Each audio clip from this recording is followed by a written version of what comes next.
Sir 7 मार्च 2024 को Nancy का accident हुआ लक्ष्मीपुरा पुलिस के जुरिसडिक्शन में।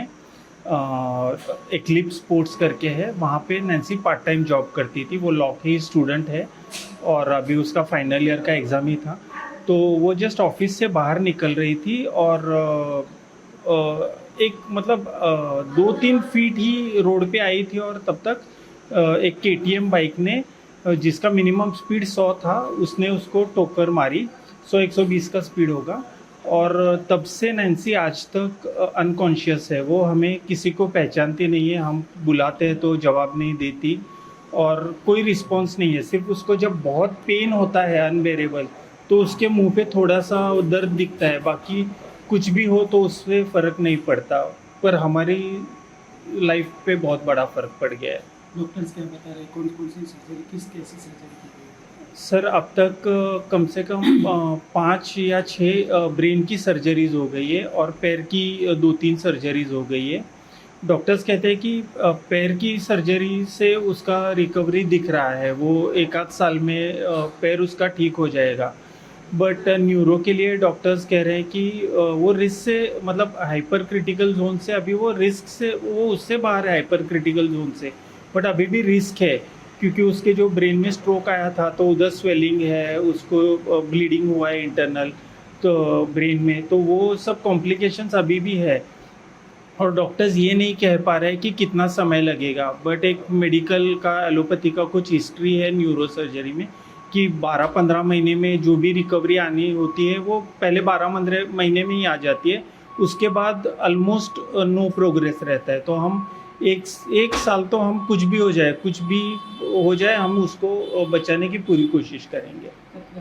किस प्रकार उनकी ओर से कुछ हेल्प की बात की गई? सर अब तक 35 से 40 लाख का खर्चा हो गया है और अभी तो मतलब ऐसे ही था कि रोज़ हॉस्पिटल में पैसे 50-60 हज़ार, कभी 1 लाख भरने पड़ते थे। तो बस शाम को जाके सबसे वही कि भाई कुछ भी करो और आज पैसे भरो, मुझे कल इतने भरने हैं।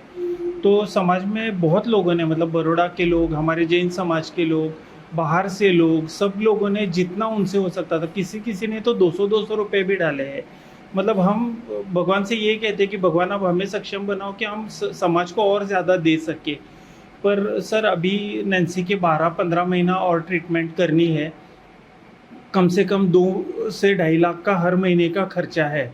तो 25-30 लाख तो हमारे कब लग जाएंगे और हमें पता भी नहीं चलेगा। और अगर भगवान की दया हो, ऐसा ना हो, लेकिन अगर कुछ कॉम्प्लिकेशन फिर बढ़ गए कॉम्प्लिकेशंस, तो शायद हमें और भी ज़्यादा खर्चा उठाना पड़ सकता है।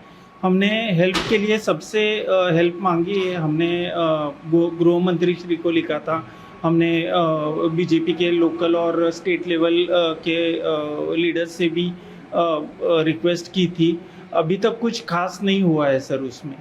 और हम पीएम और सीएम रिलीफ फंड के लिए सर आजकल में अप्लाई करेंगे। हमें कल पता चला कि उसका एक प्रोसीजर होता है, तो हम उसके लिए भी करना चाहते हैं। हमें अगर 10-15 लाख रुपए अगर उसमें मिल जाए तो मतलब बहुत मेहरबानी होगी। हम इंडिविजुअल से अब नहीं लेना चाहते, सबके प्रॉब्लम्स होते हैं। तो हमें इंस्टीट्यूशनल हेल्प चाहिए सर, कोई ट्रस्ट, एनजीओ, या अगर कोई बड़ी संस्था हमें हेल्प कर सके, कॉरपोरेट सीएसआर में से अगर कुछ कर सके, या तो गवर्नमेंट करे, तो हम बहुत सबके आभारी रहेंगे सर। इन्वेस्टिगेशन अभी 80-85 डेज हो गए। पुणे में अगर 10 दिन में ब्लड सैंपल्स बदल जाते हैं, या पहले ड्राइवर बदलता था, फिर ड्राइवर के बाद ब्लड सैंपल बदलने लगे सर, ये सब होता रहा। फिर आप ऐसे लिखवा के अगर सबको छोड़ दोगे, किसी को भरोसा नहीं रहेगा सर। हम डेवलपमेंट बोलते हैं, इतना अच्छा इंफ्रास्ट्रक्चर बनाया, पर रेगुलेट नहीं करेंगे तो सर हमारी अगली पीढ़ी बहुत बड़े रिस्क में जा रही है सर। क्या डिमांड कर रहे हैं आप प्रशासन से? सर बस हाथ जोड़ के कोर्ट्स को, लीगल फ्रैटर्निटी को, नागरिकों को, और लास्ट में पॉलिटिशियंस को, सबको हाथ जोड़ के विनती है, ट्रैफिक रेगुलेशंस बहुत स्ट्रिक्ट करिए। भले हमें थोड़ी तकलीफ हो, कुछ लोग आंदोलन करेंगे, विरोध करेंगे, सब करेंगे, पर आप उसको बेयर कर लीजिए और एक अच्छा प्रेसिडेंस लाइए। हमें अच्छे रोड्स के साथ बहुत अच्छी ट्रैफिक सिस्टम की बहुत ज़रूरत है। 10 साल पहले मैं देखता था कहीं भी ट्रैफिक पुलिस हमें रोक के इंश्योरेंस, लाइसेंस ये पूछते थे। आजकल सर कोई नहीं पूछता।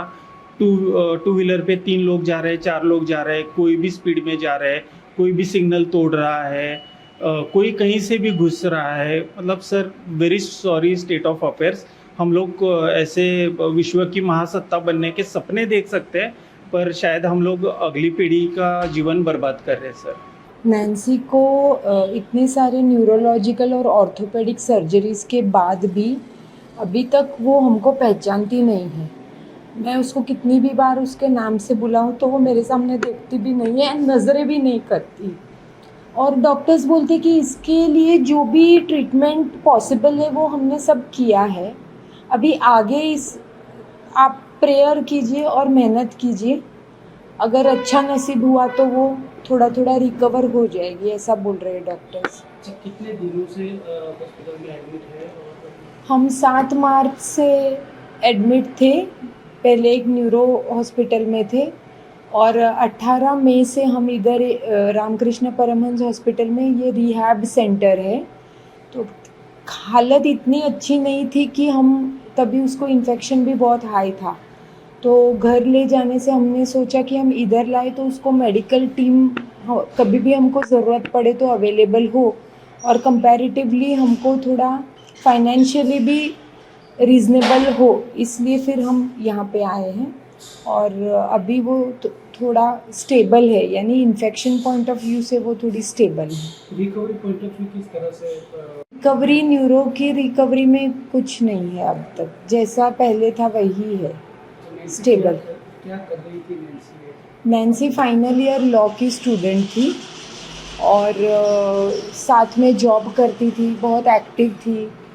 उसने ग्रेजुएशन के बाद मास्टर्स करने के लिए वो विदेश जाने का सोच रही थी, तो IELTS भी क्लियर किया था, 2 जॉब्स करती थी, बहुत हंसमुख, बहुत खुश मिजाज, फैमिली हो, फ्रेंड्स हो, कहीं पर भी हो तो उसकी प्रेजेंस से ही इतनी रौनक रहती थी। तो अभी सुनसान हो गई है हमारी दुनिया।